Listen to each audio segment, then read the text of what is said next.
Bhajpa party की तरफ से त्यागपत्र देने के बाद देवेंद्र कादियान ने आज़ाद उम्मीदवार के तौर पर अपना नामांकन किया है। उनसे बातचीत करते हैं कि उनके क्या मुद्दे रहेंगे और किन मुद्दों को लेकर वो जनता के बीच में जाएंगे। देवेंद्र जी, भाजपा से टिकट नहीं मिला, उसके बाद आपने आज़ाद उम्मीदवार के तौर पर नामांकन किया, क्या मुद्दे रहेंगे, किन जनता के बीच में किन को लेके जाएंगे? देखिए, फिलहाल का मुद्दा गन्नौर के लिए न्याय और अन्याय का है। गन्नौर ने कहा है कि हमारे बेटे हमारे भाई के साथ अन्याय हुआ है। एक पार्टी जो मजदूर की तरह किसी नौजवान से काम कराती है, शायद आपको याद हो लोकसभा चुनाव में हाल फिलहाल के हमारे प्रदेश अध्यक्ष लोकसभा के प्रत्याशी थे। एक अकेला गन्नौर से देवेंद्र कादियान ही सीनियर लोगों में ऐसा था जिन्होंने उसकी डटकर मदद की, दिन रात उसके लिए खून पसीना बहाया, कोई कसर नहीं छोड़ी, तन मन आर्थिक स्थिति हर आर्थिक चीज़ों सबसे मदद हुई।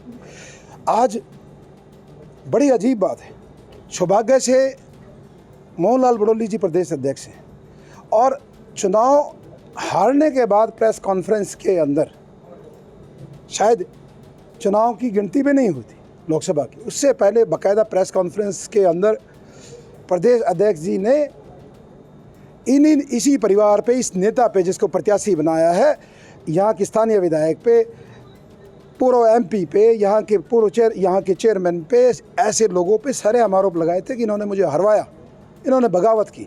और बगावत भी ऐसी की, ये गन्नौर जानता है, सड़क पे बैठ के की।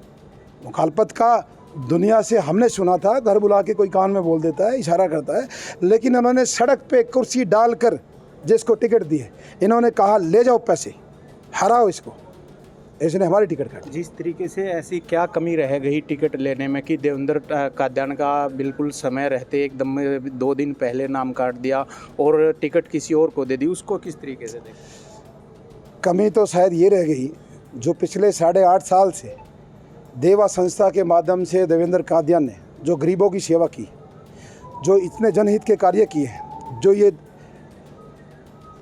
10-10 एम्बुलेंस लोगों की सेवा कर रही है, जो सारे गन्नौर के जो आर्थिक स्थिति से कमज़ोर बच्चे हैं, खिलाड़ी हैं, उनको जो आगे बढ़ाने का काम कर रही है, ये सारा का सारा बजट इन नेताओं के पास भेजना था। ये गलती हो गई। ये चाहते थे गरीबियों का हक हमारी पार्टी को आ जाए, हमारे नेताओं को आ जाए। एक नेता जो कहाँ से, नॉर्थ ईस्ट से आता है, उसने सरेआम उसका नाम लेके उसको पूछना चाहिए कि भाई मेरा नाम बदनाम क्यों कर रहे हो। यदि उसने पैसे नहीं लिए तो ये सरेआम उसका नाम ले रहे। तो ऐसे नेता जो टिकटों को पैसे में बांटते हैं, वो चाहते थे कि देवा संस्था का बजट गरीबों में न जाके टिकटों में आ जाए। लेकिन ये देवेंद्र कादियान की सोच है, ये गन्नौर का बेटा है, हमें करोड़ों में टिकट नहीं चाहिए, करोड़ों रुपए हम गरीब लोगों में देंगे, ऐसा ही लोगों में देंगे, गरीबों को घर बनवाएंगे, लोगों के स्वास्थ्य में खर्च करेंगे, बच्चों को अच्छी शिक्षा देंगे, अच्छे एकेडमी देंगे। इसलिए एक कारण सिर्फ यही था कि वो चाहते थे ये जो देवा संस्था इतना खर्च करी वो हमें दे दे और टिकट इसको दे। मंच से कई आरोप लगाए गए हैं, जो प्रत्याशी हैं उन पर भी लगाए गए हैं, उनके भाई पे भी लगाए गए हैं, जो लोकसभा चुनाव था उस दौरान भी लगे, उसको लेके क्या कहें? देखिए, ये आरोप ना देवेंद्र कादियान लगाता है, ये आरोप पिछले 6 महीने से सारी दुनिया लगा रही है। सारी दुनिया के फ़ोनों में वो चीज़ें आई थी। नौकरी के नाम पर किसी विधवा महिला को आप यौन शोषण करते हो, चरित्रहीन आदमी, सबके पास प्रमाण है। नहीं प्रमाण तो करा दो FIR, मेरे ऊपर कराओ पर्चा यदि मैं झूठ बोल रहा हूँ। नौकरी के नाम पे एक महिला जो उसके साथ यौन संबंध, हजारों ऐसे केस है, सारा गन्नौर जानता है।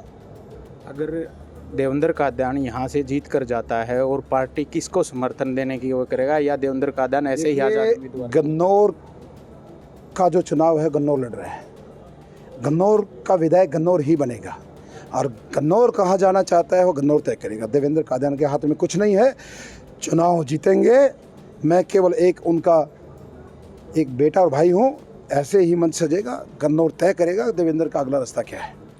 बिल्कुल, ये थे देवेंद्र कादयान जिन्होंने अपने आज़ाद उम्मीदवार के तौर पर नामांकन किया है और उनके वे जनता के बीच में अपने मुद्दे लेकर जाएंगे। गन्नौर की जनता ही तय करेगी वो गन्नौर से किसको विधायक बनाकर भेजते हैं। सोनीपत से PTC के लिए सुनील शिकारा।